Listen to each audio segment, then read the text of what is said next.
Assalamualaikum warahmatullahi wabarakatuh.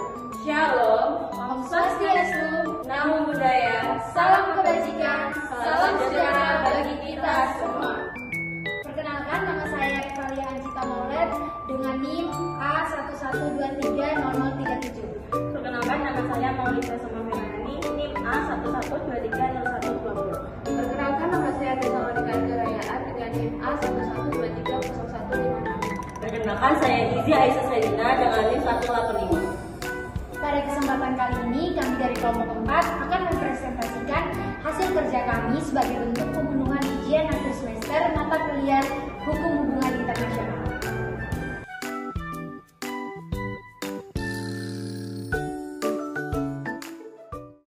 Baik, kita masuk pada bagian utama, yaitu pengertian dari hubungan diplomatik.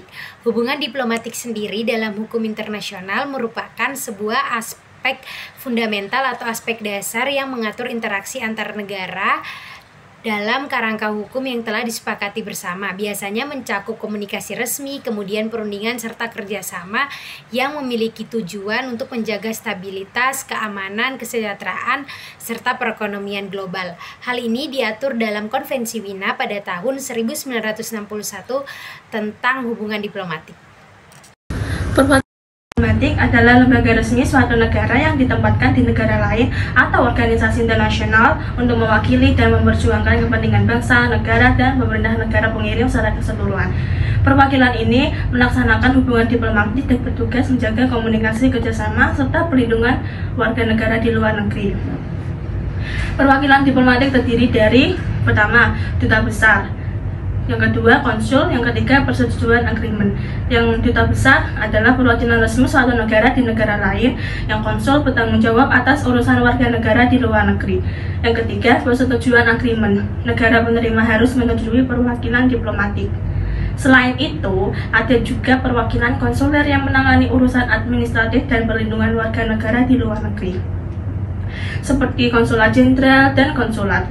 Tugas utama perwakilan diplomatik meliputi: yang pertama, memperjuangkan kepentingan nasional di negara penerima atau organisasi internasional. Yang kedua, meningkatkan kerjasama politik, ekonomi, sosial, dan budaya. Yang ketiga, melindungi dan memberikan pelayanan kepada warga negara di luar negeri. Terus yang terakhir, melaporkan perkembangan situasi di negara penerima kepada pemerintah.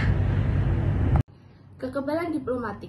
Kekebalan ini mencakup perlindungan dari yurisdiksi hukum negara tempat mereka bertugas, termasuk perlindungan terhadap penangkapan atau penahanan. Selain itu, kantor kedutaan dan arsip diplomatik juga dilindungi dari penggeledahan atau penyitaan oleh otoritas setempat.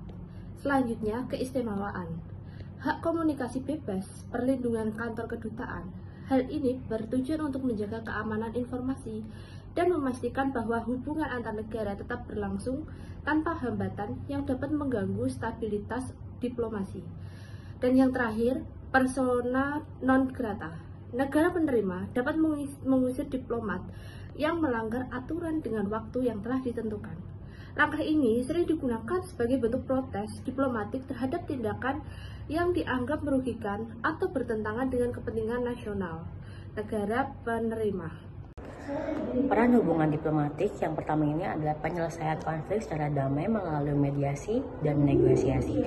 Dari poin pertama ini dapat dijelaskan bahwa negosiasi dan mediasi merupakan salah satu peran yang penting dalam hubungan diplomatik karena dapat membantu menyelesaikan suatu konflik antar bangsa tanpa adanya suatu kekerasan, sehingga dapat mengurangi resiko konflik antar bangsa dan meningkatkan stabilitas regional maupun global. Selanjutnya, yang kedua adalah membangun kerjasama internasional di bidang ekonomi, budaya, pendidikan, dan keamanan. Dari poin kedua ini dapat dijelaskan bahwa membangun kerjasama internasional di bidang ekonomi, budaya, pendidikan, dan keamanan dapat memperkuat hubungan diplomatik dan meningkatkan kesejahteraan masyarakat. Kerjasama ini dapat berupa perdagangan bebas, investasi, pertukaran budaya, program pendidikan, dan kerjasama militer untuk meningkatkan stabilitas dan keamanan regional maupun global. Dan peran hubungan diplomatik yang ketiga yaitu diplomatik digital sebagai tren baru dalam hubungan internasional. Dari poin ketiga ini dapat dijelaskan bahwa adanya peran penting dalam meningkatkan hubungan diplomatik melalui komunikasi digital yang efektif dan melalui media sosial dan teknologi lainnya. Ini membantu meningkatkan citra negara, memfasilitasi kerjasama internasional, dan meningkatkan respon cepat terhadap krisis dengan lebih transparan dan efisien. Nah, dengan demikian, peran hubungan diplomatik merupakan bagian penting dalam membangun citra positif suatu negara di mata dunia dan memperkuat hubungan antar masyarakat di dunia tersebut. Tantangan dalam hubungan diplomatik, ancaman keamanan siber dan penyebaran disinformasi. Ancaman keamanan siber dalam hubungan diplomatik adalah tantangan besar karena serangan siber seperti peretasan dan disinformasi dapat mengganggu stabilitas politik dan keamanan negara. Negara-negara perlu kerjasama internasional untuk melindungi sistem informasi, membangun kepercayaan, dan mengembangkan norma-norma yang mengatur perilaku di dunia maya. Diplomasi siber menjadi kunci untuk menghadapi risiko ini dan menjaga hubungan baik antar negara. Tantangan yang kedua, ketegangan akibat perbedaan ideologi, konflik perbatasan, atau kebijakan luar negeri. Perbedaan ideologi, ketegangan muncul ketika negara-negara menganut ideologi yang berbeda, seperti komunisme versus kapitalisme. Misalnya, perang dingin antara Amerika Serikat dan Uni Soviet.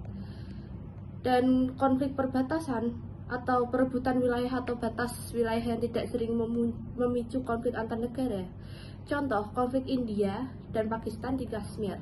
Dan yang terakhir, kebijakan luar negeri.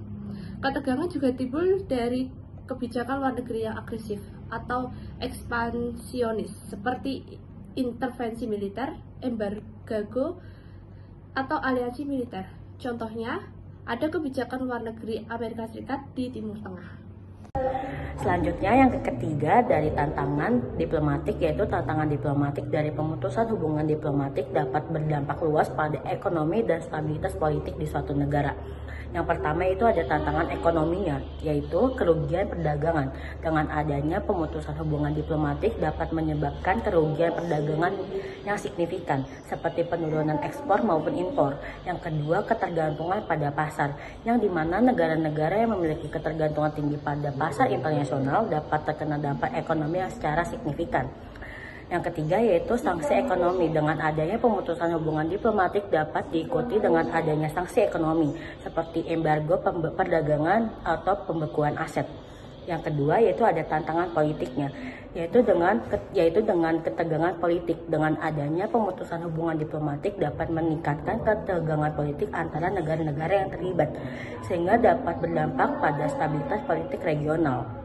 Yang kedua, kerjasama internasional, yaitu dengan pemutusan hubungan diplomatik dapat mengganggu kerjasama internasional dalam berbagai bidang seperti keamanan, lingkungan, dan kesehatan.